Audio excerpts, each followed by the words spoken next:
Under the Vienna Convention, the United Kingdom will now expel 23 Russian diplomats who have been identified as undeclared intelligence officers.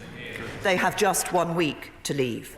I think the actual measures were probably the minimum that could be expected at this stage. There had to be expulsions of diplomats. She made the point it was the largest expulsion for some 30 years.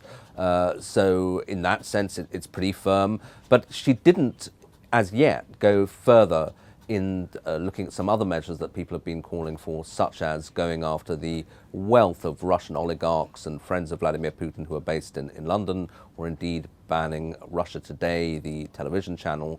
And I think there are probably 3 reasons for that. They have to have something up their sleeve in case they get into a tit-for-tat process with the Russians. And they know that they'll be much more effective if they can rally some kind of international support. These things can't be done as acts of revenge or as politically driven processes, that they have to be done through a legal process. And I continue to believe it is not in our national interest to break off all dialogue between the United Kingdom and the Russian Federation. But in the aftermath of this appalling act against our country, this relationship cannot be the same. UK-Russia relations are in an extremely parlous state, and possibly even a dangerous state. The Russian state's response to all this is to attempt to intimidate and to deny. And clearly they will feel, just as the British government feels, that it has to respond strongly. The Russians evidently will feel that they have to respond strongly. So there is a sense that you're going to get locked into a downward spiral. Many of us looked at a post-Soviet Russia with hope. We wanted a better relationship.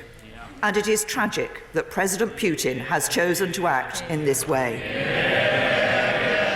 The whole political picture of Putin is that he is the defender of Russia, that he is making Russia not just respected again, but feared again. And therefore he is probably bound to respond in a very firm, over-the-top manner. You've already had the Russian Foreign Ministry referring to the fact that Russia is a nuclear power. It's a pretty overt threat to the United Kingdom. So it will require pretty strong nerves in Britain to maintain a firm line against Russia. We will work with our allies and partners to confront such actions wherever they threaten our security, at home and abroad. And I commend this statement to the House.